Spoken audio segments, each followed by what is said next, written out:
Steve Gamache with another Chef Knives to Go Quick Look product review. And what we're looking at in this episode is the Kohetsu Western or Yo Aogami Super or AS Kiritsuke 240mm knife. So the construction on these is 3 layers. So in the harder core center steel, the cutting steel, you've got Aogami or Blue Paper Super reactive high carbon steel. They take the heat treat to about 64 Rockwell, which is pretty hard, which gives you excellent edge retention. And the heat treat that's done on this line is known to be very, very good. They do testing on it with documentation. So it's a very high quality, uniform, consistent heat treat from batch to batch. And so these have great steel on them, and that steel will have excellent edge retention as well as get very, very sharp. So really good in a pro environment if you like extra edge retention. The cladding on these is specified as stainless on either side of that harder core steel. There's a softer cladding that goes over the top of the spine. In practice, it's a little bit more of a semi-stainless. You'll get some staining on it, some light staining on either side of the blade, so don't be alarmed by that. This is a workhorse tool, and it's kind of oriented towards pro environment, but it works great at home as well. But again, it's not a full stainless steel that just won't show anything over time. Of course, your core steel on the edge is reactive, so that will patina more quickly. But again, don't expect, or I should say, don't be surprised if you get a little bit of staining or very light patina on the actual cladding as well. So let's see, weight and dimensions should be pretty similar from knife to knife. This one's 205 grams or 7.2 ounces. Edge length on these is about 235 millimeters. They make a Wa or Japanese handled version of this knife, but interestingly, the Japanese handled version is like a little over 240, and this one's 235. So they've made this blade a little bit shorter. It's not 100% identical.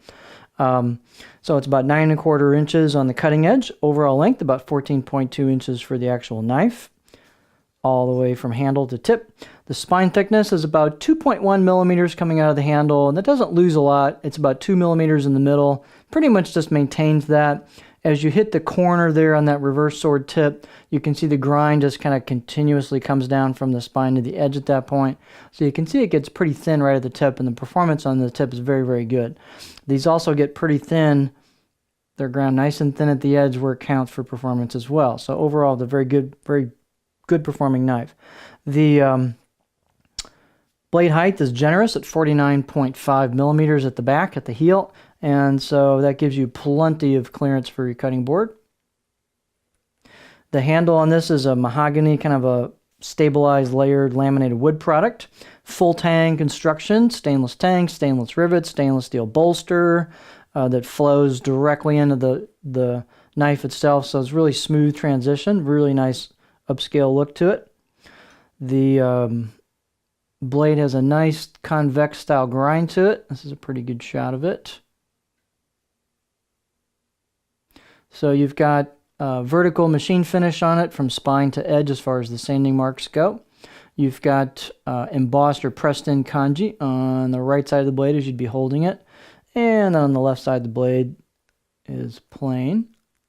But you can see the convex grind there as it comes from the spine down to the edge just by the way the light's reflecting.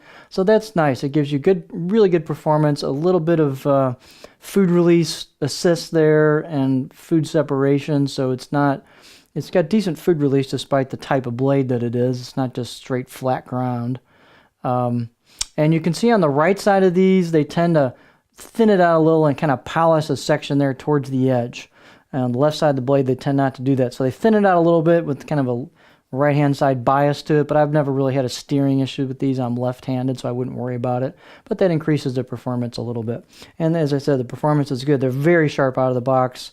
6, maybe solid 7 out of 10. Nice edge on them. And again, great edge retention.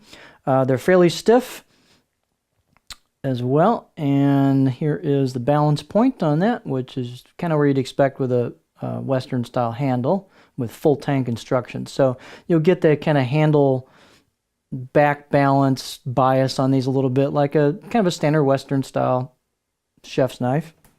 So this is a good transition if you're used to European chef knives and you want to move into a nicer steel, higher performance, but retain that look to it. Or, in a kitchen, it doesn't stand out too much from a, liability aspect in terms of who might try to grab it. So it's a little inconspicuous in the kitchen, but performs great. Excellent edge retention. This would be a prep monster. Here is the profile, which is pretty much just a good versatile profile with a little bit of flat towards the back for chopping. And then you've got a fairly low tip and a fairly gradual amount of belly. So I'm not going to get super high on this, but I can get it right in there before the tip wants to start digging in. So this will be great. You know, it'll rock on medium to small stuff quite well. It'll also do great for chopping towards the back, push-pull cuts, glide cuts. So it's really quite a versatile profile. So just an all-around really nice package, especially in a professional environment or, of course, home environment. So this is the Kohetsu Western or Yo Aogami Super AS Kiritsuke 240mm knife.